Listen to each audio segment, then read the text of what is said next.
അസ്സലാമു അലൈക്കും വറഹ്മത്തുള്ളാഹി. ബിസ്മില്ലാ അൽഹംദുലില്ലാ സ്വലാത്തു വസ്സലാമു അലാ റസൂലില്ലാ വഅലാ അലിഹി വസഹ്ബിഹി അജ്മഈൻ അമ്മാ ബഅദ്. സ്നേഹക്കൂടിൻ്റെ പുതിയൊരു എപ്പിസോഡിലേക്ക് എല്ലാവർക്കും ഹൃദ്യമായ സ്വാഗതം. പീസ് റേഡിയോ സ്നേഹക്കൂട് നമ്മൾ ചർച്ചക്കെടുക്കാറുള്ളത് റേഡിയോ ശ്രോതാക്കളും റേഡിയോയെ ആദ്യമായി അറിഞ്ഞ ആളുകളുമൊക്കെ അവരുടെ മാനസിക വിഷമങ്ങൾ അയച്ചു തരുന്നത് അത് പരിഗണിച്ചുകൊണ്ടാണ് നമ്മൾ സ്നേഹക്കൂടിൻ്റെ ചർച്ചകൾ എടുക്കാറുള്ളത്. ആർക്കും റേഡിയോ ഇൻസ്റ്റാൾ ചെയ്ത് അവരുടെ മനസ്സിൻ്റെ വിഷമങ്ങൾ, പരിസര പ്രദേശത്തുള്ള അറിയുന്ന പ്രശ്നങ്ങൾ, അതൊക്കെ സമൂഹത്തിന് ഉപകാരപ്പെടുമെന്ന് തോന്നുന്ന ഏത് വിഷയവും റേഡിയോയോട് തുറന്ന് ചോദിക്കാനുള്ള അവസരമുണ്ട്. പീസ് റേഡിയോ ആപ്ലിക്കേഷൻ നമുക്ക് പ്ലേ സ്റ്റോറിൽ നിന്നോ ആപ്പ് സ്റ്റോറിൽ നിന്നോ ഇൻസ്റ്റാൾ ചെയ്തെടുക്കാൻ സാധിക്കും. ഈ ഒരു സ്നേഹക്കൂട് എന്നുള്ള പ്രോഗ്രാം മാത്രമല്ല, ധാരാളം ഉപകാരപ്രദമായ പരിപാടികൾ റേഡിയോയിലുണ്ട്. അതിൻ്റെ യൂട്യൂബ് ചാനൽ പീസ് റേഡിയോ എന്ന പേരിൽ, അതുപോലെ തന്നെ സ്നേഹക്കൂട് മാത്രമായി സംപ്രേഷണം ചെയ്യുന്ന സ്നേഹക്കൂട് പീസ് റേഡിയോ എന്ന ചാനൽ, അതുപോലെ തന്നെ പീസ് റേഡിയോയുടെ ഫേസ്ബുക്ക് പേജ്, ഇതെല്ലാം നിങ്ങൾ ഫോളോ ചെയ്യുകയും അതിലൂടെ കൂടുതൽ അറിവുകൾ നേടിയെടുക്കാനും നമ്മുടെ ജീവിതത്തിൽ വിജയം വരിക്കാനും പരിശ്രമിക്കണം എന്നുകൂടി ഓർമ്മപ്പെടുത്തുകയാണ്. ഇന്നത്തെ സ്നേഹക്കൂടിൽ നമ്മളോടൊപ്പം പങ്കെടുക്കുന്നത് പീസ് റേഡിയോ ഡയറക്ടർ കൂടിയായ താജുദ്ദീൻ സ്വലാഹിയാണ്. നമുക്ക് ഇന്ന് ചില പ്രധാനപ്പെട്ട ചോദ്യങ്ങളിലൂടെ കടന്നു പോകാമെന്ന് തോന്നുന്നു. റേഡിയോയിലേക്ക് ഒരു സഹോദരൻ അയച്ചത് ഇങ്ങനെയാണ്, ഒരു ആയത്ത് തുടക്കത്തിൽ എഴുതിക്കൊണ്ടാണ് അതിലുള്ളത്. വൻകിഹുൽ അയാമ മിൻകും വസ്സാലിഹീന മിൻ ഇബാദിക്കും വ ഇമായിക്കും എന്ന് തുടങ്ങുന്നൊരു ആയത്ത്. എന്നിട്ട് അദ്ദേഹം പറയണത് ഇത് സൂറത്തു നൂറിലെ ആയത്താണ്. ഈ ആയത്തിൻ്റെ അടിസ്ഥാനത്തിൽ നാം എങ്ങനെയാണ് ഇത് പ്രാവർത്തികമാക്കുക? ഇന്ന് വിവാഹ ചെലവുകൾ വർദ്ധിച്ചു വരുന്ന ഈ കാലത്ത് ഒരു സത്യവിശ്വാസിയായ പുരുഷനെ സംബന്ധിച്ചിടത്തോളം, പ്രത്യേകിച്ചും സാധാരണക്കാരനാണെങ്കിൽ വിവാഹം ഒരല്പം പ്രയാസമായി തോന്നുന്നു. അള്ളാഹുവിനറിയാം. പ്രവാചകൻ്റെ ചരിത്രത്തിലും ഒന്നുമില്ലാത്തവരെ പ്രവാചകൻ വിവാഹം ചെയ്യിപ്പിച്ചു കൊടുത്തിട്ടുണ്ട്. ഇന്ന് ഫിത്നകളുള്ള കാലത്ത് ഒരു സത്യവിശ്വാസിയായ വ്യക്തിക്ക് വളരെ പ്രയാസമാണ് കല്യാണം കഴിക്കാതെയുള്ള ജീവിതം, അല്ലെങ്കിൽ കല്യാണം വൈകിപ്പിക്കുന്നത്. പക്ഷേ ആരും ഇന്നത് കണ്ടറിയുന്നില്ല. അല്പം ദീനുള്ളവർ പോലും ഇത്തരം വിഷയത്തെപ്പറ്റി പറയുമ്പോൾ അവർ ഭൗതികത്തിൻ്റെ കാര്യം പറഞ്ഞ് ഭയപ്പെടുത്തുന്നു. വീടായിട്ടില്ലല്ലോ, ജോലിയായിട്ടില്ല, അല്ലെങ്കിൽ പ്രായം 22-23 ആയിട്ടല്ലേ ഉള്ളൂ, ഇനിയും ധാരാളം സമയമുണ്ട്. അവർ അവരുടെ പഴയ ചിന്ത വെച്ചിട്ടാണ് ഇതെല്ലാം പറയുന്നത്. എന്നാൽ അവർ ഇതിൻ്റെ ഗാംഭീര്യത്തെപ്പറ്റി മനസ്സിലാക്കുന്നില്ല. ഇത്തരം സാഹചര്യത്തിൽ പെട്ടെന്ന് വിവാഹം കഴിക്കാൻ നാം ചെയ്യേണ്ടത് എന്താണ്? ഒരു ദീനുള്ള കുടുംബത്തോട് വിവാഹത്തെപ്പറ്റി അന്വേഷിച്ചാൽ തന്നെ അവരുടെ മകളും ഉപ്പയും ഉമ്മയും ദീനുള്ളവരാണെങ്കിലും മാതാപിതാക്കളും ഭൗതിക കാര്യത്തിൻ്റെ പേരിൽ ഭയപ്പെടുന്നു. എന്താണിതിന് പ്രതിവിധി? എൻ്റെ ഒരു നിഗമനമാണ്, നമ്മുടെ നാട്ടിൽ ഈ വിഷയത്തിൻ്റെ പേരിൽ ഇപ്പോഴും ക്ലാസുകൾ അല്ലെങ്കിൽ ഉത്ബോധനങ്ങളായി വരുന്നേയുള്ളൂ. ഗൾഫ് രാജ്യങ്ങളിലുള്ള പണ്ഡിതന്മാർ പണ്ട് മുതൽ ഇത്തരം വിഷയങ്ങൾ ചർച്ചയാക്കുകയും ആ കാലഘട്ടത്തിലുള്ള ഫിത്നകളെ ഭയന്ന് നിങ്ങൾ വേഗം കല്യാണം കഴിക്കുകയും കല്യാണം കഴിക്കാത്തവരെ കഴിപ്പിച്ചു കൊടുക്കുകയും മാതാപിതാക്കൾക്ക് ഉത്തരവാദിത്തമാണ് എന്ന് പറയുകയും ചെയ്തിട്ടുണ്ട്. ഒരു വ്യക്തിക്ക് നിലവിൽ അവർക്ക് ജോലിയൊന്നുമില്ലെങ്കിലും അള്ളാഹുവിലുള്ള പ്രതീക്ഷയും തവക്കുലും കൊണ്ട് വിവാഹം അന്വേഷിച്ചുകൂടെ? വളരെ ഡീറ്റെയിൽ ആയ ക്വസ്റ്റ്യനാണ് അദ്ദേഹം ചോദിച്ചിട്ടുള്ളത്. അപ്പോൾ എനിക്ക് പറയാൻ തോന്നുന്ന കാര്യം, ഈ കുറേ പുര നിറഞ്ഞു നിൽക്കണ ചെറുപ്പക്കാരുണ്ട് എന്നതാണ്. സാധാരണ ഈ പെൺകുട്ടികളുടെ കല്യാണ കാര്യത്തിൽ പാരൻസിന് ഭയങ്കര ടെൻഷൻ ഉണ്ടാവും. പ്ലസ് ടു ഒക്കെ ആകുമ്പോൾ തന്നെ ആകെ ബേജാറിൽ തുടങ്ങും. മാത്രമല്ല, ചെറിയ പ്രായത്തിൽ തന്നെ എന്നെ കെട്ടിക്കാനുള്ളതാണ്, അതുകൊണ്ട് അടിച്ചവർ, പിന്നെ നിന്നെ കെട്ടിക്കാനുള്ളതാണ്, അതുകൊണ്ട് ഭക്ഷണം ഉണ്ടാക്കുക, ഇങ്ങനെ പഴമക്കാരങ്ങനെ പറഞ്ഞ് ഇന്ന് വളരെ നെഗറ്റീവായി പെൺകുട്ടികൾ അതെടുക്കുന്ന ഒരു കാലത്താണ് നമ്മൾ ജീവിക്കുന്നത്. അതേ സന്ദർഭത്തിൽ പുരുഷന്മാരുടെ, ആൺകുട്ടികളുടെ വിവാഹത്തെക്കുറിച്ച് അത്ര തന്നെ ടെൻഷൻ ഇല്ല. അത് പിന്നെ ഒരു ടെൻഷനിലേക്ക് എപ്പോഴാണെന്ന് വെച്ച് കഴിഞ്ഞാൽ ഒരു 30 വയസ്സ്, 25 പിന്നിട്ട് കഴിഞ്ഞാൽ ആ പെൺകുട്ടികളെ പോലെ തന്നെ, അല്ലെങ്കിൽ ഒരു 27 ആകുമ്പോൾ പെൺകുട്ടികളുടെ കാര്യത്തിൽ ഒരു 16 വയസ്സിൽ ടെൻഷനായതുപോലെ എന്തു ചെയ്യും, ടെൻഷനാണ്, ഒരു ചുറ്റുപാടാണ് ഉള്ളത്. അത് ഉത്ബോധനങ്ങൾ നടക്കാത്തത് കൊണ്ടാണോ എന്ന് വെച്ച് കഴിഞ്ഞാൽ ആണെന്ന് എനിക്ക് അഭിപ്രായമല്ല. ഇത്തരം വിഷയങ്ങളൊക്കെ ആവേണ്ട ഒരളവിൽ ചർച്ചയാവുന്നുണ്ട് നിക്കാഹിൻ്റെ സദസ്സുകളിലും ബാക്കിയൊക്കെ. പൊതുവേ ഇപ്പം നമ്മുടെ ഒരു സുഹൃത്ത് വലയത്തിലുള്ള സ്കോളേഴ്സ്, പ്രഭാഷകർ, സഹപ്രവർത്തകരൊക്കെ അത് പൊതുവെ നന്നായി പറയുന്ന ആൾക്കാരാണ്. എന്നാൽ പാരൻസിനെ സംബന്ധിച്ചിടത്തോളം ഈ വിവാഹം ഉൾപ്പെടെയുള്ള കുറേ കാര്യങ്ങളിൽ സാമ്പ്രദായികമായ കുറേ രീതികൾ സ്വീകരിച്ചു പോരുന്നുണ്ട് എന്നൊരു പ്രശ്നമുണ്ട്. എന്തായാലും നമ്മൾ ആദ്യം ഇവിടെ പറയാൻ ശ്രമിക്കുന്നത്, ആ സുഹൃത്ത് ഇതിൽ ഉത്ബോധനങ്ങളില്ല എന്ന് പറഞ്ഞ സ്ഥിതിക്ക് ഒന്ന് ഉത്ബോധിപ്പിക്കാം എന്നാണ് എനിക്ക് തോന്നുന്നത്. അദ്ദേഹം തന്നെ കോട്ട് ചെയ്ത ആയത്തുണ്ടല്ലോ, വൻകിഹുൽ അയാമ മിൻകും വസ്വാലിഹീന മിൻ ഇബാദിക്കും വ ഇമാഇക്കും ഇയക്കുൻ ഫുഖറ യുഗ്നീഹിമുല്ലാഹു മിൻ ഫത്ലി. നിങ്ങൾ നിങ്ങളുടെ കൂട്ടത്തിലെ അടിമകളെയും അല്ലാത്തവരെയൊക്കെ വിവാഹം കഴിച്ച് കൊടുക്കുക, സ്വതന്ത്രന്മാരെയും അടിമകൾക്കൊക്കെ വിവാഹം കഴിച്ചു കൊടുക്കുക. അപ്പോൾ മുസ്ലിം സമൂഹത്തിൻ്റെ ഒരു കൺസെപ്റ്റ്, അല്ലെങ്കിൽ മദീനയുടെ ഒരു കൾച്ചർ എന്ന് പറയുന്നത്, കുറേ പെൺകുട്ടികളെ ഫോട്ടോ ഒരു ആൽബം ഇങ്ങനെ തൊക്കത്തും വെച്ചിട്ട് ഒരാളിങ്ങനെ നടക്കുക, അയാൾക്ക് ബ്രോക്കർ എന്നാണ് പേര്, അയാൾ 100 നുണ പറഞ്ഞ് പറ്റിച്ച് ഒപ്പിച്ച് ഒരു കല്യാണം ഉണ്ടാക്കി അതിൽ നിന്നുള്ളൊരു പൈസ വാങ്ങി അങ്ങനെ പോവുക എന്നതല്ല. അല്ലെങ്കിൽ വളരെ ബ്ലാങ്ക് സ്പേസിലേക്ക് മെസ്സേജ് അയച്ചിട്ടിട്ട് അതിൽ നിന്ന് ഫൈൻഡ് ഔട്ട് ചെയ്യുക എന്നുള്ളതുമല്ല. അതിലൂടെ പരിശോധിച്ച് ശരിയായ ഒരാളെ കണ്ടെത്തുന്നതിന് പ്രശ്നമൊന്നുമില്ല. മറിച്ച് ഓരോ വ്യക്തിയും ഓരോ വിശ്വാസിയും അവർക്ക് ചുറ്റുമുള്ള ആളുകളുടെ വിവാഹകാര്യത്തിൽ ഇടപെടണമെന്ന് തന്നെയാണ്. പ്രത്യേകിച്ച് കുടുംബമാണെങ്കിൽ കുടുംബത്തിലെ ഉത്തരവാദിത്തപ്പെട്ടവർ, സമൂഹമാണെങ്കിൽ സമൂഹത്തിലെ ഉത്തരവാദിത്തപ്പെട്ടവർ, അവർക്ക് യുവതീ യുവാക്കളെ കല്യാണം കഴിപ്പിക്കുന്നതിൽ ശരിയായ ചുമതലയുണ്ട്, ഉത്തരവാദിത്തമുണ്ട്. ഇപ്പോൾ നമ്മുടെ കുടുംബത്തിൽ, നമ്മളെ വീട്ടിൽ ചിലപ്പോൾ ഉണ്ടാവില്ല, പക്ഷെ നമ്മളെ കുടുംബത്തിലുണ്ട്, അയൽപ്പക്കത്തുണ്ട്, നമ്മൾ പറഞ്ഞാൽ കേൾക്കുന്ന ആളുകളുടെ പരിസരത്തുണ്ട്. ആണോ പെണ്ണോ ഉണ്ടെങ്കിൽ അവരുടെ വിവാഹക്കാര്യത്തിൽ ഒന്ന് ഇറങ്ങിച്ചെന്ന് സംസാരിക്കുക എന്നുള്ളത് നമ്മളുടെ ഉത്തരവാദിത്വം തന്നെയാണ്. അപ്പോൾ അതൊരു സാമൂഹിക ബാധ്യതയാണ്. സാമൂഹിക ബാധ്യത വ്യക്തിബാധ്യതയായി മാറുന്നത് വിവാഹം കഴിക്കേണ്ട വ്യക്തി ുമായുള്ള ബന്ധത്തിൻ്റെയും അടുപ്പത്തിൻ്റെയും ഒക്കെ അടിസ്ഥാനത്തിലാണ് അത് കൂടുതൽ കടപ്പാടായി വരിക. ഈ സാമൂഹിക ബാധ്യത എന്ന് പറഞ്ഞത് ശരിക്ക് ഫർള് കിഫായ, അതെ, ആ രൂപത്തിൽ തന്നെയുള്ള നിലവാരത്തിലേക്ക് അത് എത്തുന്നതാണ്. അങ്ങനെ ഖുർആൻ്റെ വചനങ്ങളിൽ നമ്മൾ മനസ്സിലാക്കേണ്ട ഒരു കാര്യം അതാണ്. രണ്ടാമത്തെ ഒരു കാര്യം, അതങ്ങനെ തന്നെയാണെന്ന് പറയാനുള്ള ഒരു കാര്യം, വിവാഹം എന്നുള്ളത് ഇസ്ലാമിൽ മുമ്പ് നമ്മളൊരു എപ്പിസോഡിൽ പറഞ്ഞ പോലെ ഒരു ചോയ്സ് അല്ല. യാ മാശറ ശബാബ് മനിസ്തതാഅ മിൻകുമുൽ ബാഅ ഫൽയതസവ്വജ്. വിവാഹപ്രായമെത്തിയ ചെറുപ്പക്കാരോട് വിവാഹം കഴിക്കാൻ വേണ്ടി ആവശ്യപ്പെടുന്നുണ്ട്. അത് അതിൻ്റെ കാരണങ്ങളും പറഞ്ഞിട്ടുണ്ട്. ഫൈനഹു അഗദ്ദു ലിൽ ബസർ വഅഹ്സനു ലിൽ ഫർജ്. അത് കണ്ണിനെ അടച്ചു കളയുന്നതാണ്, അതേപോലെ തന്നെ ഗുഹ്യാവയവത്തെ സൂക്ഷിക്കുന്നതാണ്. ഇത് പാരൻസ് മനസ്സിലാക്കണം. ഈ ചെറുപ്പക്കാർ അവർ പറന്ന് നടക്കുകയാണ്.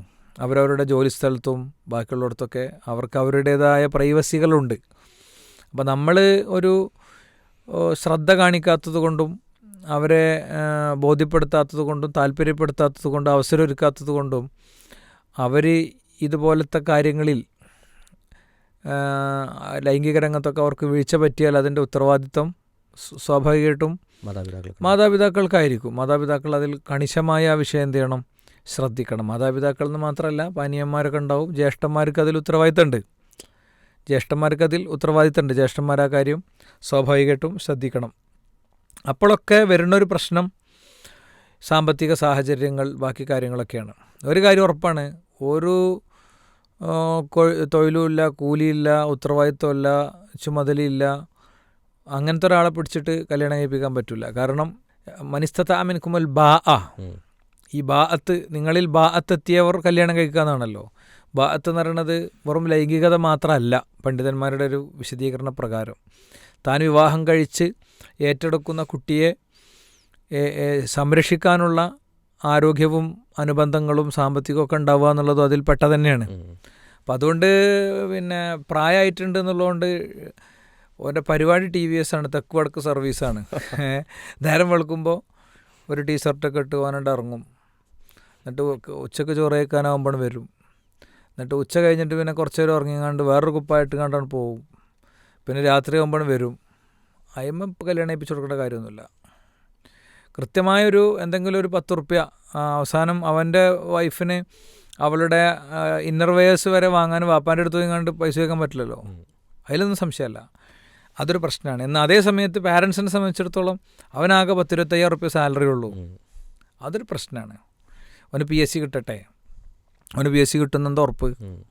അതെ, ഓന് അങ്ങനെ ഒരു ജോലി കിട്ടട്ടെ, ഇങ്ങനെ ഒരു ജോലി കിട്ടട്ടെ, എന്നിട്ട് എന്ത് ചെയ്യുന്നു വെച്ച് കഴിഞ്ഞാൽ പ്രായം കുറേ വൈകും.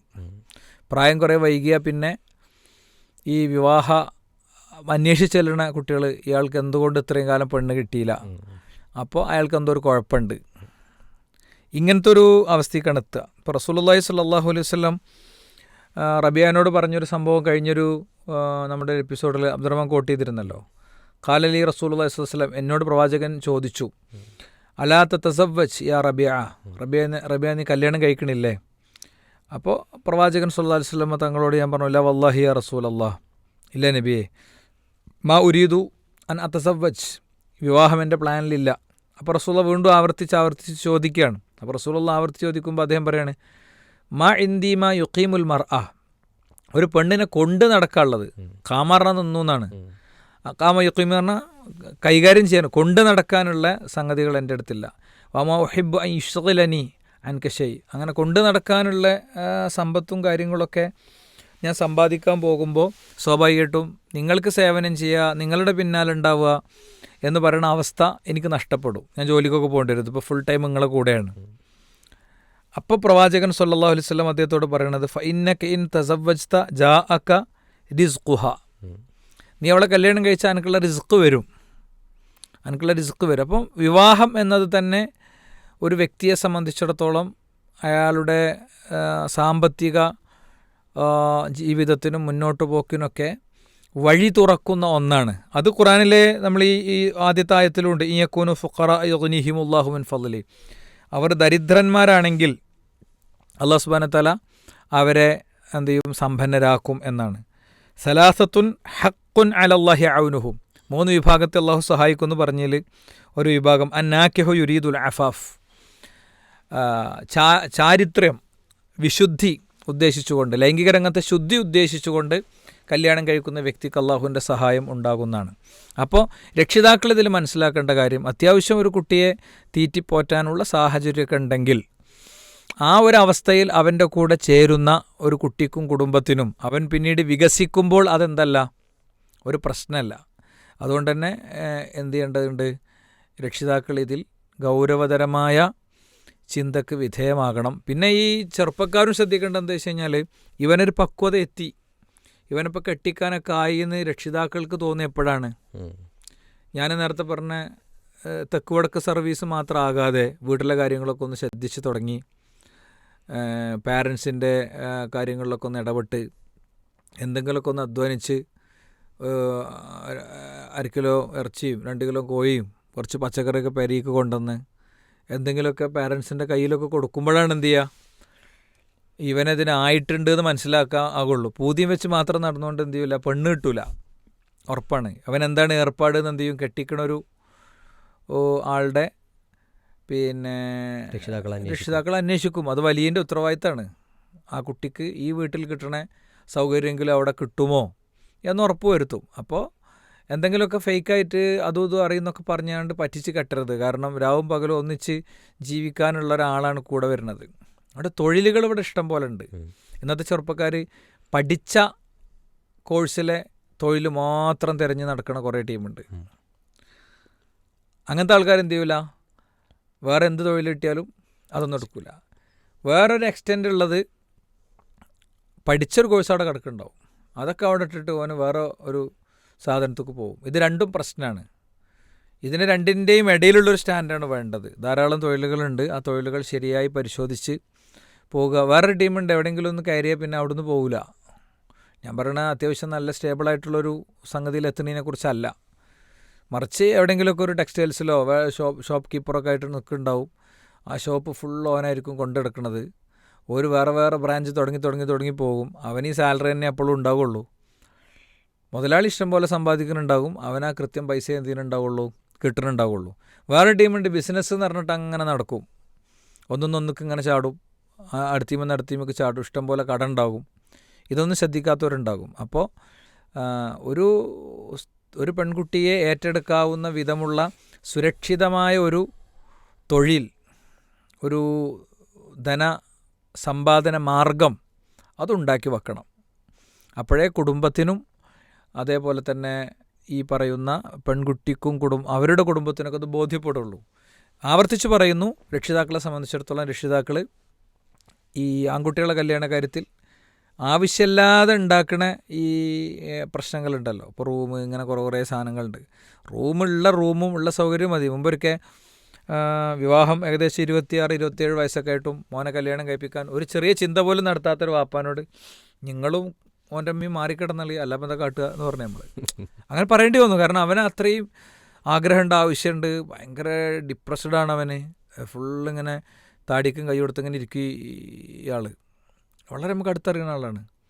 അപ്പോഴാണ് മൂപ്പർക്ക് എന്ത് ചെയ്യണത് മനസ്സിലാണ് വിഷയങ്ങളൊക്കെ കുറച്ച് ഗൗരവമാണ്. അടുത്ത ആഴ്ച മൂപ്പര് ചാടി പുറപ്പെട്ട് കാര്യങ്ങൾ ആലോചിച്ച് കാര്യങ്ങൾ ചെയ്തു. അത്രേ ഉള്ളൂ. വീട്ടിൽ അസൗകര്യങ്ങളുണ്ടെങ്കിൽ അവൻ്റെ ജോലി സ്ഥലത്ത് ഒരു വാടക എടുത്ത് താമസിച്ചോട്ടെ. പിന്നെ ഈ ജീവിതത്തിൽ എന്താ പറയുക, ഒരു ശരിയായ സംസ്കൃതമായ ജീവിതം പാലിക്കാൻ ഉദ്ദേശിക്കുന്ന ആളുകളെ സംബന്ധിച്ചിടത്തോളം വിവാഹം സമയത്ത് നടന്നിട്ടില്ലെങ്കിൽ നല്ല പ്രശ്നമാണ് എന്ന് ആണ് ആ സുഹൃത്തിനോട് പറയാനുള്ളത്. അപ്പോൾ തവക്കുല് മാത്രം പോരാ, നമ്മൾ ചെയ്യേണ്ടതൊക്കെ നമ്മൾ ചെയ്യണം. തവാക്കുല് എന്നാണ് അതിന് പറയാം. അള്ളാഹു നമ്മളെ സമ്പന്നരാക്കാമെന്ന് പറഞ്ഞിട്ടുണ്ടല്ലോ. വേഗം ഒരു പെണ്ണൊക്കെ പോയി കെട്ടിയിട്ട് അള്ളാഹു സമ്പന്നനാക്കുമെന്ന് വിചാരിച്ച് ഇങ്ങനെ ഇരുന്നാൽ അതിന് തവാക്കുല് എന്നാണ് പറയാം. നമ്മളായിട്ട് എടുക്കേണ്ട സ്റ്റെപ്പുകളൊക്കെ നമ്മൾ എടുക്കണം. അപ്പോൾ പഠിച്ചവൻ എന്ത് ചെയ്യും, എവിടെയും കുടുങ്ങാതെ നമ്മളെ കൊണ്ടുപോകാനുള്ള വഴി ഉണ്ടാക്കി തരുമെന്നാണ് ആ പറഞ്ഞതിൻ്റെ അർത്ഥം. ഈ ചോദ്യത്തിൽ സൂചനയിലുള്ള 1-2 കാര്യങ്ങൾ, അത് ഇപ്പോൾ വിവാഹം ഇങ്ങനെയായിരിക്കണം, അതിൻ്റെ ഇത്ര വലുപ്പമുണ്ടാവണം, അതിൻ്റെ ചിലവുകളെക്കുറിച്ചൊക്കെയുള്ള ചോദ്യങ്ങൾ ഇതിലുണ്ട്. അപ്പോൾ രക്ഷിതാക്കൾ അല്ലെങ്കിൽ സമൂഹം ഒരാളുടെ വിവാഹം ഇങ്ങനെയായിരിക്കണം, അല്ലെങ്കിൽ അയാൾക്ക് ഇന്ന ജോലി ഉണ്ടായിരിക്കണം, ഇന്നൊരു നിലവാരത്തിലെത്തണം, ഇത്ര ശമ്പളം ഉണ്ടാവണം, അത് രക്ഷിതാക്കൾക്കൊക്കെ അമിതമായ ചില പ്രതീക്ഷകളും താല്പര്യങ്ങളൊക്കെ ഉള്ളതുകൊണ്ട് ആ കാരണത്താൽ വിവാഹം വൈകിപ്പോകുന്നതിനെ കൂടി നമ്മൾ അഡ്രസ്സ് ചെയ്യേണ്ടതല്ലേ? തീർച്ചയായും. ഇപ്പോൾ ഇതേപോലെ വളരെ അടുത്തറിയണ ഒരു സുഹൃത്ത്, അദ്ദേഹത്തിൻ്റെ കല്യാണം നിശ്ചയിച്ചപ്പോൾ അദ്ദേഹം പറഞ്ഞു, എൻ്റെ പാരൻസ് ഭയങ്കരമായി ചിന്തിക്കുകയാണ്. 4 പവൻ 3-4 പവൻ മഹർ കൊടുക്കണം. കാരണം ആർക്കും അങ്ങനെ കൊടുത്തിട്ടുണ്ട്. അന്ന് കൊടുക്കുന്ന കാലത്ത് 10,000 റുപ്യാണ്, ഇപ്പോൾ 75,000 റുപ്യാണ്. അപ്പോൾ എനിക്കതിന് കഴിയില്ല എന്ന് പറഞ്ഞപ്പോൾ ആളുകൾ എന്ത് വിചാരിക്കും, പിന്നെ കല്യാണം ഇത്രയൊക്കെ വലിയ കല്യാണം വേണം, അതിന് പറ്റൂലെങ്കിൽ എൻ്റെ കാര്യം നോക്കിക്കോ. ഇതൊക്കെ ആരാ പറയണമെന്ന് വെച്ച് കഴിഞ്ഞാൽ അത്യാവശ്യം നല്ല ബോധമുള്ള ആളാണ്. അപ്പോൾ ഈ കുട്ടീനോട് ഞാൻ പറഞ്ഞു, ഞാൻ വിളിച്ചാൽ നിങ്ങൾ വിളിച്ചു, നിങ്ങളോട് പറഞ്ഞു എന്ന് പറഞ്ഞാൽ തന്നെ ഞങ്ങളെ വീട്ടിൽ അടിയാവും. അതെ. അപ്പോൾ നമ്മൾ ഒരിക്കലും പ്രതീക്ഷിക്കാത്തൊരു രക്ഷിതാവാണ് എന്ത് ചെയ്യണത്, ഇങ്ങനെ ചിന്തിക്കണത്. അയാൾ വളരെ ഉയർന്ന് ചിന്തിക്കുമെന്ന് വിചാരിക്കണ രക്ഷിതാവാണ്. ഞാൻ പറഞ്ഞ പുരുഷൻ്റെ ഭാഗത്തു നിന്നുള്ള കാര്യം പറയണേ. അപ്പോൾ ഈ കല്യാണം ആകെയുള്ളൊരു കല്യാണമാണ്, ഒന്നാമത്തെ ഒരു കല്യാണമാണ്. അപ്പോൾ 2000 ആളെ വെച്ച് നടത്തണം, 3000 ആളെ വെച്ച് നടത്തണം. പിന്നെ ഡ്രസ്സ് എടുക്കുമ്പോൾ പിന്നെ പെങ്ങന്മാർക്കും മൊത്തം പെങ്ങന്മാരെ കുട്ടിയേക്കും. ഇപ്പം നാളാരോ പറഞ്ഞിട്ടു, പിന്നെ ഞാൻ കാക്കുവിനോട് പറയാതെ ഒരു കൂട്ടം കൊണ്ട് എടുത്തു, അല്ല ബില്ലുള്ളിൽ കൂടെ കഴിച്ചിലായി പോയിക്കോളുമല്ലോ. ഡിഗ്രി പ്രായത്തിലൊക്കെ ഉള്ള ഒരു പെൺകുട്ടിയാണ് ഈ പറയണത്. അപ്പോൾ ഇങ്ങനെ ഒരു കല്യാണം വരുമ്പോൾ ആവശ്യമില്ലാത്ത കുറേ സംഗതികൾ വലിച്ചു കൂട്ടി ലക്ഷങ്ങൾ കണക്ക് കൂട്ടി അതാകാത്തത് കൊണ്ട് കല്യാണം നടത്താതിരിക്കുക. ഈ പറയണ ചെറുപ്പക്കാരന് ഓനിപ്പോൾ കല്യാണത്തിൻ്റെ നേരമൊന്നും ആയിട്ടില്ല എന്നാണ് പറയാം. ഓനിപ്പോൾ ചോറ് കഴിക്കാനൊന്നും ആയിട്ടില്ല, ഓനിപ്പോൾ വെള്ളം കുടിക്കാനൊന്നും ആയിട്ടില്ല, ഓന് വെള്ളം വേണമെന്ന് അറിയുമ്പോഴേ എന്ന് പറയണ പോലത്തെ ഒരു ഡയലോഗാണിത്. അപ്പോൾ ഇതിങ്ങനെ ഈ സങ്കീർണവൽക്കരിച്ച് കല്യാണം നടത്തിക്കാത്ത പ്രശ്നം പലപ്പോഴും രക്ഷിതാക്കളെടുത്തുണ്ടാകും, ആൺകുട്ടികളുടെ കുടുംബങ്ങളെടുത്തുണ്ടാകും. സമാനമായി തന്നെ നമുക്ക് പറയാൻ പറ്റും, പെൺകുട്ടികളുടെ രക്ഷിതാക്കളും കുറേ വലിയ സംഭവങ്ങളൊക്കെ കണ്ടിട്ട് അത്യാവശ്യം വലിയ പ്രശ്നമൊന്നുമില്ലാത്ത, ഒരു ജോലിയും കൂലിയൊന്നും ഇല്ലാത്തത് നല്ല ഞാൻ ഉദ്ദേശിച്ച് മോശമല്ലാത്ത അവസ്ഥയിലുള്ള ഒരാൾ വരുമ്പോൾ അവർ കല്യാണങ്ങളിങ്ങനെ പറഞ്ഞ് തട്ടും. അവരെ നമ്മൾക്ക് ഓർമ്മിപ്പിക്കാനുള്ള ഇതാ ജാഅക്കും മൻ തർലൗന ദീനഹു ഖുലുഖഹു ഫസവ്വിജൂഹു. നിങ്ങളെടുത്ത് സ്വഭാവം കൊണ്ടും ദീനുകൊണ്ടും പൂർണ്ണമായും തൃപ്തിപ്പെട്ട ഒരാൾ വന്നാൽ നിങ്ങളെ മോളെ നിങ്ങൾ കല്യാണം കഴിച്ചു കൊടുക്കൂ. ഇല്ലാ തഫ്അലു, നിങ്ങളങ്ങനെ ചെയ്തില്ലെങ്കിൽ തക്കും ഫിൽ അർളി ഫിത്നത്തുനു ഫസാദുൻ ആരിയൽ, ഭൂമിയിൽ പലതരം കുഴപ്പങ്ങളും അതുകൊണ്ട് ഉണ്ടാകും എന്നാണ്. അപ്പോൾ എപ്പോഴും മനസ്സിലാക്കേണ്ട ഒരു കാര്യം, അവൻ്റെ തൊഴിലെന്താണ്, അവൻ്റെ ഫാമിലി സ്റ്റാറ്റസ് എത്രയാണ്, ഈ സാധനങ്ങളൊക്കെ വളരെ ചെറിയ ലെവലിൽ മാത്രമേ നമ്മളെ മോളെ ലൈഫിനെ സ്വാധീനിക്കുള്ളൂ. അടിസ്ഥാനപരമായി വേണ്ടത് അവൻ്റെ കൂടെയുള്ള ജീവിതത്തിൻ്റെ ഒരു ചേർച്ച, മനസ്സിൻ്റെ ചേർച്ച, അവരുടെ ബെഡ്റൂം, അവർ തമ്മിലുള്ള പെരുമാറ്റം. അതുകൊണ്ടാണ് മൻ തർലൗന ദീനഹു വ ഖുലുഖഹു, സ്വഭാവം ദീനും, ഈ ദീനിൽ നിന്ന് സ്വഭാവത്തെ വേറെടുത്തി തന്നെ പറഞ്ഞിട്ടുണ്ട്. അതൊരു മുഖ്യ വിഷയമാണ്. അപ്പോൾ ആ വ്യക്തിയിൽ പരിശോധിക്കേണ്ടത് ആ വ്യക്തിക്ക് മാനസികമായ പ്രശ്നങ്ങളുണ്ടോ, വളർച്ചാ പ്രശ്നങ്ങളുണ്ടോ, ഇങ്ങനെയുള്ളതൊക്കെ സൂക്ഷ്മമായി പരിശോധിച്ച് അയാൾ ആരൊക്കെ കൂടെയാണ് ജീവിച്ചത്, അയാളുടെ രീതി എന്താണ്, അയാളുടെ സ്വഭാവം എന്താണ്, ഒരു വ്യക്തിനെ മനസ്സിലാക്കാൻ വേണ്ടി ഇസ്ലാം പഠിപ്പിച്ച 2-3 മാനദണ്ഡങ്ങളുണ്ടല്ലോ. ആ മാനദണ്ഡങ്ങളിൽ അയാളുമായി ഇടപെട്ട വ്യക്തികളുമായിട്ടുള്ള സംഭാഷണങ്ങൾ, കാര്യങ്ങൾ, ഇതൊക്കെ ഭയങ്കര ഇമ്പോർട്ടൻ്റ് ആണ്. ഇതൊന്നുമില്ലാതെ വേറെ ആകെ വീടും പറമ്പും സംഗതിയൊക്കെ എന്ന് പറഞ്ഞു കഴിഞ്ഞാൽ ചിലപ്പോൾ ഏതെങ്കിലും ഒരു ബിസിനസ് പൊട്ടിയാൽ ഇത് ഫുള്ള് പോവും. ഇത് കണ്ടാണ് കെട്ടിച്ചെങ്കിൽ അല്ലേ. എന്നാൽ ദീന് അടിസ്ഥാനമാക്കുമ്പം അവനെന്തുണ്ടാവും, തൻ്റെ ഭാര്യയോടുള്ള കടപ്പാടുകളും അതിൻ്റെ ഉജൂബിയത്തും അതിൻ്റെ നിർബന്ധാവസ്ഥയൊക്കെ അവൻ്റെ ഉള്ളിലുണ്ടാവും.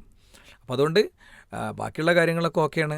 ചെറിയ എന്തെങ്കിലുമൊക്കെ ഇതുണ്ട്. അതിന്മ കല്യാണങ്ങൾ മുടങ്ങാതെ നോക്കുക എന്നുള്ളത് വളരെ പ്രധാനമാണ്. എന്നാൽ ഓരോ കുട്ടികളും ജീവിച്ചൊരു ജീവിതാവസ്ഥ ഉണ്ടാകും. ആ ജീവിതാവസ്ഥക്ക് അനുസൃതമായ സംഗതികൾ കിട്ടിയിട്ടില്ലെങ്കിൽ അത്ര തന്നെ ദീനീയല്ലാത്ത ആളുകൾ എന്ത് ചെയ്യും, അവർ പ്രയാസപ്പെടും.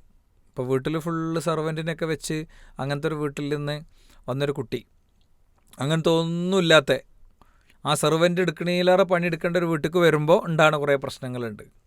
അത് ധാരണയാക്കി വരുന്നതിന് പ്രശ്നമല്ല. അതൊന്നും ധാരണയാക്കാതെ വരുമ്പോൾ അതൊക്കെ വലിയ ക്ലാഷുകളൊക്കെ എന്ത് ചെയ്യും, കാരണമാകും.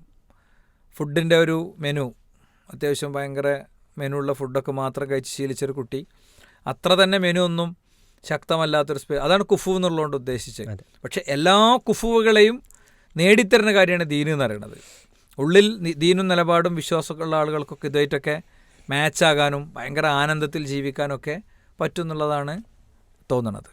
ഈ ഇപ്പോൾ പുര നിറഞ്ഞു നിൽക്കുന്ന പുരുഷന്മാരുണ്ട്, ചെറുപ്പക്കാരുണ്ട്, അവർക്ക് വിവാഹം കഴിക്കാനുള്ള അവസരങ്ങൾ ഒരുക്കി കൊടുക്കണം. അത്തരം ദീനുള്ള ആളുകൾ വിവാഹം അന്വേഷിച്ചു വന്നാൽ അവരെ കുറേ ന്യായങ്ങളും കാരണങ്ങളും പറഞ്ഞ് അവരുടെ വിവാഹവും മകളുടെ വിവാഹവും രണ്ടും വൈകിപ്പിക്കാതെ സമൂഹത്തിൽ വിവാഹങ്ങൾ വേഗം നടക്കാനുള്ള പ്രവർത്തനത്തിലാണ് എല്ലാവരും ഇടപെടേണ്ടത്.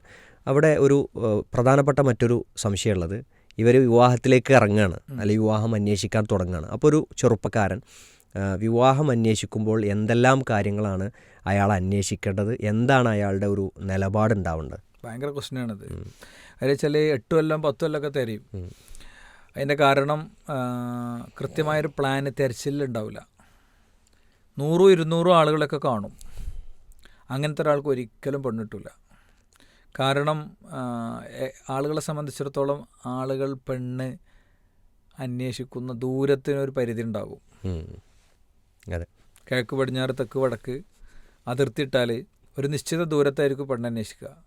അതിൻ്റെ ഉള്ളിൽ നിന്ന് ഏകദേശം ഒരു 10-200 ആളെ കണ്ടു പറഞ്ഞാൽ, ഒരു 50 മുതൽ ഒരു 200 വരെയുള്ള ആളുകളെ കണ്ടു എന്ന് പറഞ്ഞാൽ ഒരു 5-6 വ്യക്തികളോട്, ആ പ്രദേശത്തെ ആളുകളോട് ഈ സാധനം ചോദിച്ചിട്ടുണ്ടാവും. ചോദിക്കുമ്പോൾ എന്താ വെച്ച് കഴിഞ്ഞാൽ ആ നാട്ടിലെ ഇത്തരം കാര്യങ്ങൾക്ക് പൊതുവേ ചോദിക്കുക ഏകദേശം ഒരേ ആൾക്കാരോടായിരിക്കും. അപ്പോൾ ഇവനെ പറ്റിയിട്ട് ഇങ്ങനെ ചോദ്യങ്ങളിങ്ങനെ വന്നുകൊണ്ടിരിക്കുമ്പോൾ പോസിറ്റീവായ മറുപടി ഇൻബിൽട്ടായിട്ട് വരും, ഉള്ളിൽ നിന്ന് വരില്ല. മീൻസ് നോർമലി വരില്ല. അതിപ്പോൾ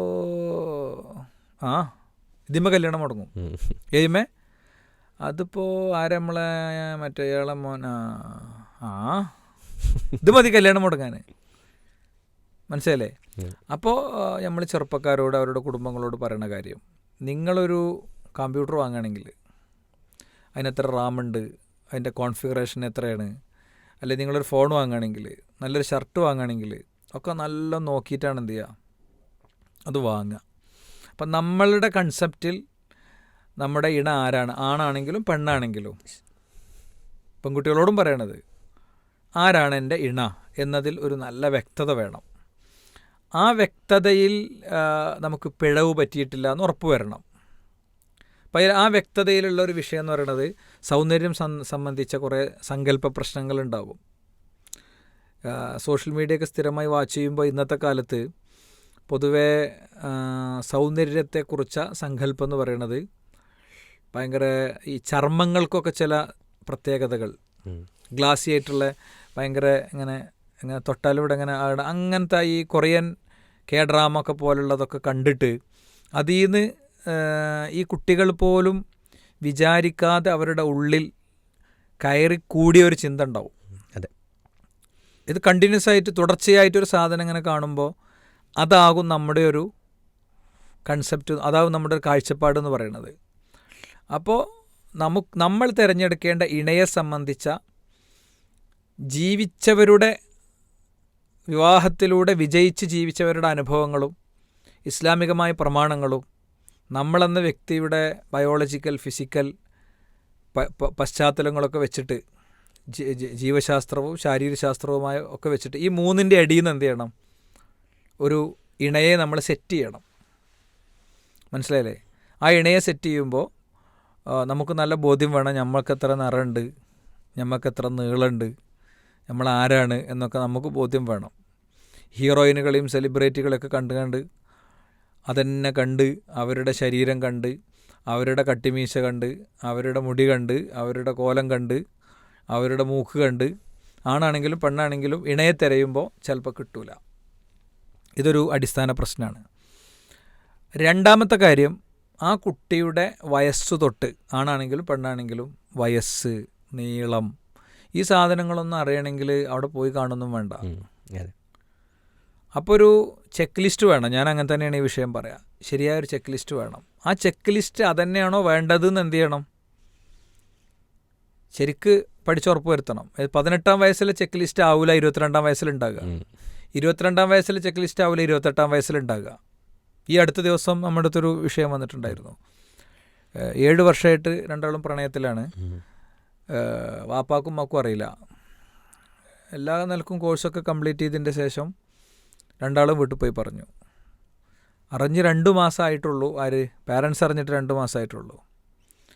അപ്പോൾ നമ്മൾ അവരോട് ചോദിച്ചു, ഒറ്റ ചോദ്യം നമ്മൾ ചോദിച്ചുള്ളൂ, ഇത് നിങ്ങളുടെ +1 പ്രായത്തിൽ ആരംഭിച്ച ബന്ധമാണ്. ഈ +1 പ്രായം, രണ്ടാൾക്കും ദീനൊന്നും പറഞ്ഞാൽ മനസ്സിലാണ് ആൾക്കാരല്ല, ഭയങ്കര ബുദ്ധിജീവികളാണ് രണ്ടാളും. അപ്പോൾ അവരോട് അവിടെ ദീന് ആദ്യഘട്ടത്തിൽ പറഞ്ഞിട്ട് കാര്യമില്ല. അപ്പോൾ നമ്മൾ അവരോട് ഒറ്റ ക്വസ്റ്റ്യൻ ചോദിച്ചുള്ളൂ, 21-ാം വയസ്സിൽ നിങ്ങളുടെ തലച്ചോറിനുള്ളൊരു പരിമിതി ഉണ്ട്. നിങ്ങൾ ഒരു ടീനേജ് കടന്നു വരുന്ന ഒരു ഏജാണ്. ആ ഒരു ഏജിൽ നിങ്ങൾക്ക് ശരിയായ തീരുമാനങ്ങൾ എടുക്കാനുള്ള കപ്പാസിറ്റി 100% തലച്ചോറിനില്ല. ഇങ്ങനത്തെ ഒരു കാര്യത്തിൽ എടുക്കാൻ ക്രിട്ടിക്കൽ തിങ്കിങ് താരതമ്യേന ഒരു വളരെ ഡള്ളായിട്ട് നിൽക്കുന്ന ഒരു ഏജാണത്. അപ്പം അന്നെടുത്ത തീരുമാനമാണ്. ആ തീരുമാനത്തിൽ പ്രശ്നങ്ങളുണ്ടാവും. അപ്പോൾ ആ കുട്ടി പറഞ്ഞു അത് ഉണ്ടാവില്ല, കാരണം ഞങ്ങൾ ഒന്നിച്ച് ജീവിച്ചാണ്, അപ്പോൾ ഒന്നും കണ്ടെത്തിയിട്ടില്ല. അപ്പോൾ നമ്മളെന്ന് വെച്ച് കഴിഞ്ഞാൽ വളരെ ബ്ലൈൻഡായിട്ട് വളരെ അന്ധമായി ഇഷ്ടപ്പെട്ടു പോയാൽ ചിലതൊന്നും കാണൂല, ഒന്നും കാണൂല. ഇനി ഇത് രണ്ടാളും നിങ്ങൾ കാണും. നിങ്ങൾ ജീവിച്ചു തുടങ്ങുമ്പോൾ ഇപ്പോൾ രണ്ടാളും ഒന്നിച്ചുറങ്ങുകയോ അല്ലെങ്കിൽ അതൊന്നും ഉണ്ടായിട്ടില്ല. രണ്ടാളും അങ്ങനെ സംസാരിക്കും, വേറെ ഒന്നും ഉണ്ടായിട്ടില്ല. അപ്പോൾ അതിൻ്റെ ഇടയിൽ നിന്ന് നിങ്ങൾക്ക് പിണങ്ങാനുള്ള സൗകര്യങ്ങളൊന്നും വന്നിട്ടില്ല. ഒറ്റപ്പെട്ട പിണങ്ങാൻ വന്ന എല്ലാ സമയത്തും നിങ്ങൾ തെറ്റിയിട്ടുണ്ടാവും. അപ്പോൾ ആ കുട്ടിക്ക് വിഷയം കത്തിത്തുടങ്ങി.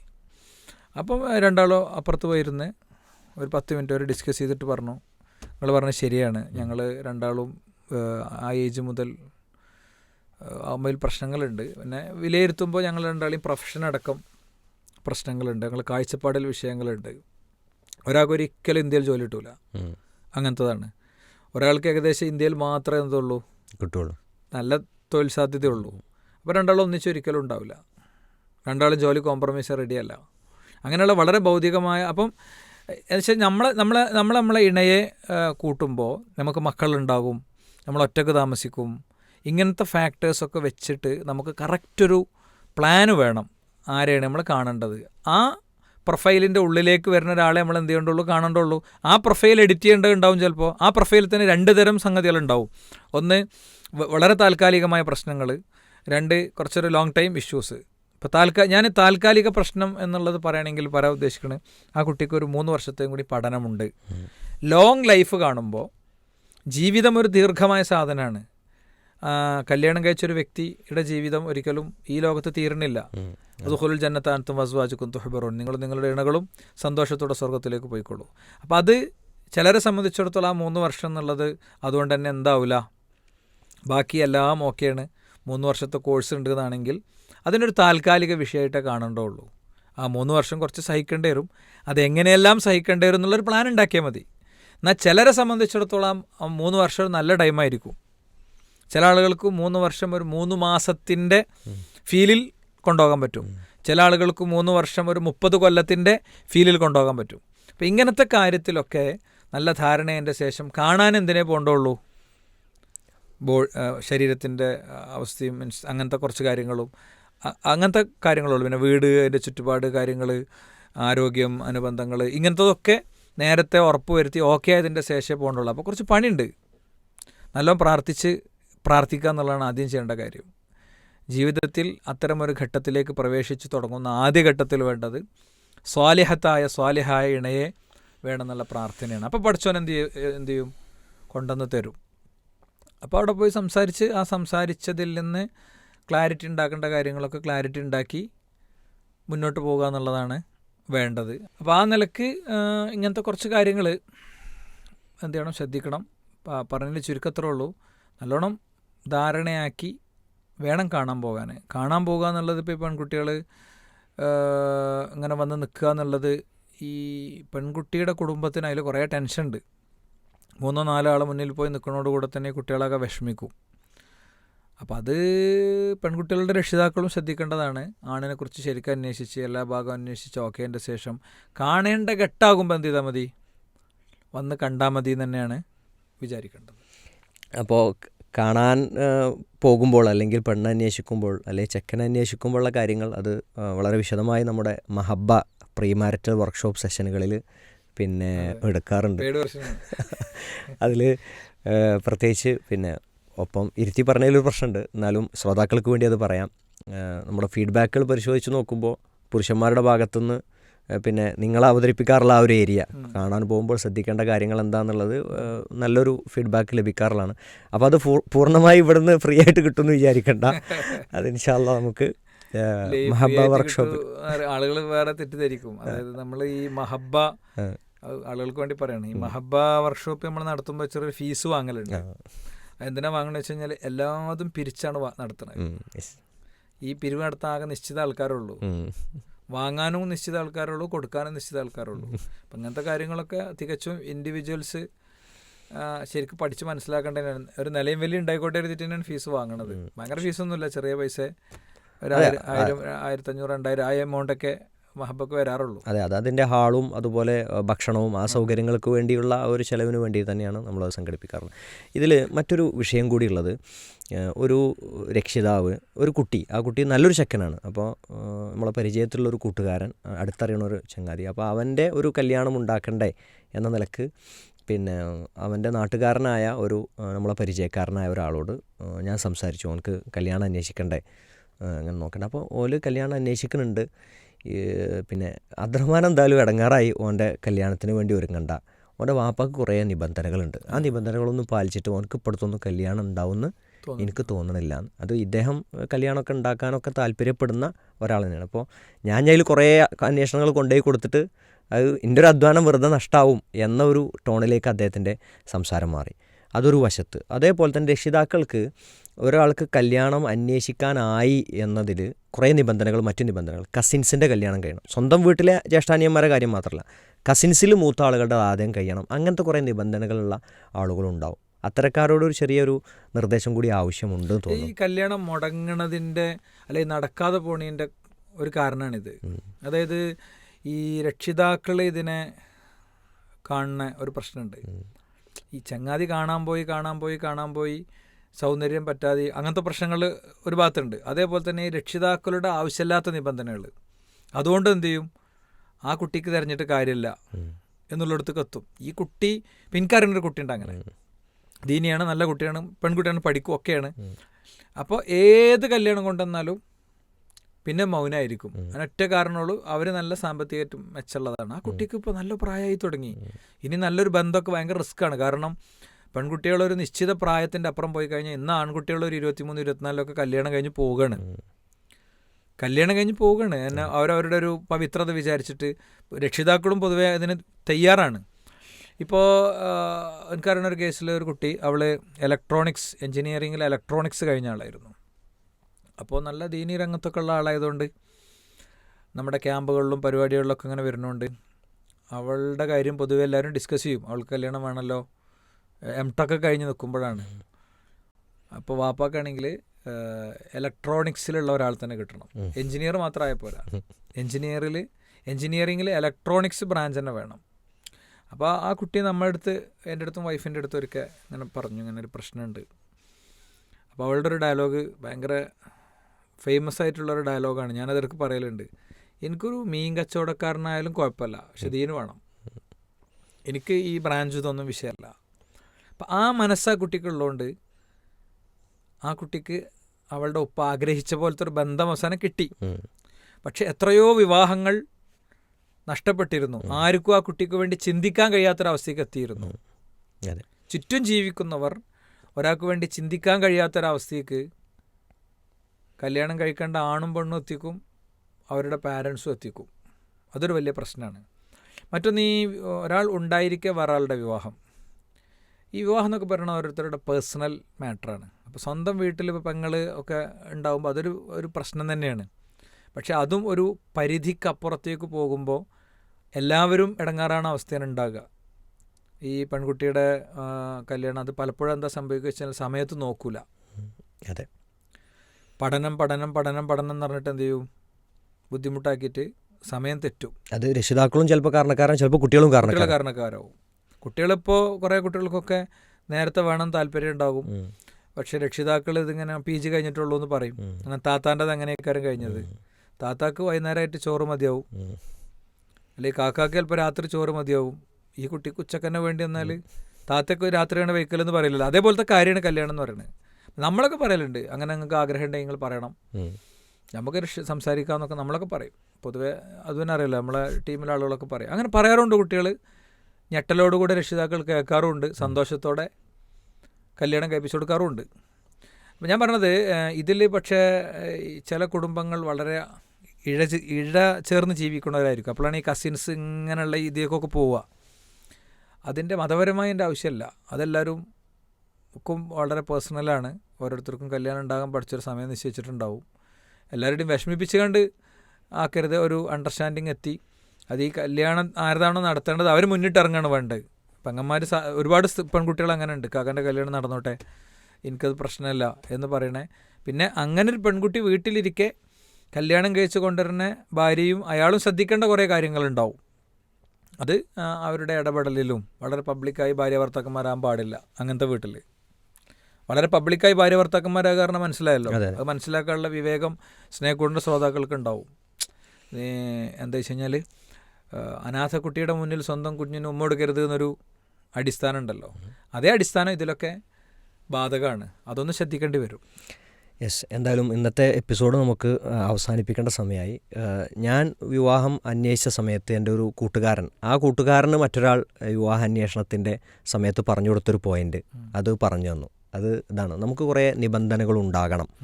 ആ നിബന്ധനകളിൽ നമ്മൾ ചുവന്ന വര കൊണ്ട്, ചുവന്ന നിറം കൊണ്ട് ഒരു കാരണവശാലും അഡ്ജസ്റ്റ് ചെയ്യാൻ പറ്റാത്ത നിബന്ധനകൾ നമ്മൾ ആദ്യം എഴുതണം. ബാക്കി പിന്നെ കറുപ്പ് കൊണ്ടും മറ്റു നിറങ്ങൾ കൊണ്ടും നീല കൊണ്ടൊക്കെ എഴുതാം. അതിലൊക്കെ അഡ്ജസ്റ്റ് ചെയ്യാവുന്ന നിബന്ധനകളാണ് എഴുതേണ്ടത്. അപ്പോൾ അത് വിവാഹം അന്വേഷിക്കുന്നവർക്ക് മാത്രമല്ല, രക്ഷിതാക്കൾക്കും ഒരിക്കലും അഡ്ജസ്റ്റ് ചെയ്യാൻ പറ്റാത്ത നിബന്ധനകൾ, അതിവിടെ പറഞ്ഞ പോലെ ദീനും സ്വഭാവവും ഒക്കെയാണ് ശരിക്കായി വരേണ്ടത്. ഇനി അതിൻ്റെ കൂട്ടത്തിൽ വേറെ ഏതെങ്കിലും ഉണ്ടെങ്കിൽ അങ്ങനെ നിശ്ചയിക്കുകയും ബാക്കിയെല്ലാം അഡ്ജസ്റ്റ് ചെയ്യാൻ തയ്യാറാവുകയും ചെയ്ത് വിവാഹങ്ങൾ വേഗം യുവതികളുടേത് നടത്തി കൊടുക്കുകയാണ് വേണ്ടത്. ഇതിൽ തന്നെ നമ്മുടെ ചോദ്യത്തിൽ വന്ന മറ്റൊരു വശം, സമൂഹം അതിൽ ശ്രദ്ധിക്കേണ്ട സഹായിക്കേണ്ട കാര്യങ്ങൾ, അത് നമ്മൾ ഈ ഒരു ചോദ്യത്തിൽ നമുക്ക് എടുക്കാൻ സമയം കിട്ടിയിട്ടില്ല. ഇൻഷാ അല്ലാഹ് മറ്റു എപ്പിസോഡുകളിൽ നമുക്ക് അത്തരം വിഷയങ്ങൾ ചർച്ച ചെയ്യാം. ഏതായാലും പുര നിറഞ്ഞു നിൽക്കുന്ന ചെറുപ്പക്കാരോട്, യുവാക്കളോട് പറയാനുള്ളത്, നിങ്ങളുടെ ചോദ്യങ്ങൾ ഇനിയും ഇത്തരത്തിലുണ്ടെങ്കിൽ അത് പീസ് റേഡിയോയിലേക്ക് അയക്കുക. നിങ്ങളുടെ വിഷയത്തിലുള്ള കൃത്യമായ പരിഹാര നിർദ്ദേശങ്ങൾ ഇൻഷാ അല്ലാഹ് സ്നേഹക്കൂടിൽ ഉണ്ടാകും എന്ന് പ്രതീക്ഷിക്കാം. അള്ളാഹു സഹായിക്കുമാറാകട്ടെ. അസ്സലാമു അലൈക്കും വറഹ്മത്തുള്ളാഹി.